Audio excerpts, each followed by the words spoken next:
In this quick tutorial, I will show you two ways how to unsubscribe from emails in AOL Mail, and the second way is way more efficient than the first method. So let's get it started. Find an email which you'd like to unsubscribe from. As an example, I will choose this one, and usually you'll find the unsubscribe button at the bottom of the email, but this is not a rule that you'll always find here the button. So here's the button. I will press on it. All right.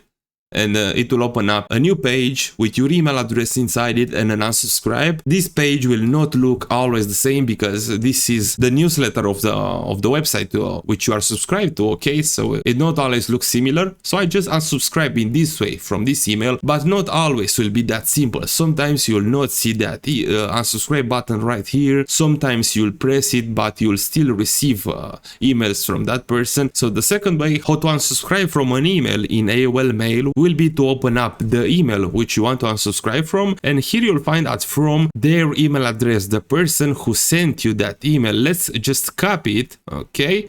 And now let's head over in the settings of AOL Mail, press here on settings, and now on more settings. In this menu find security and privacy, and here you can find block addresses. Let's press on add, and here I will paste the email which I just copied earlier, and I will press on save. And the next time when this email address will try to send me an email, they will be automatically blocked and you will not receive their emails. So this is the best way how to unsubscribe from emails, from newsletters in AOL Mail. Thank you for watching, and I hope this guide helped you out.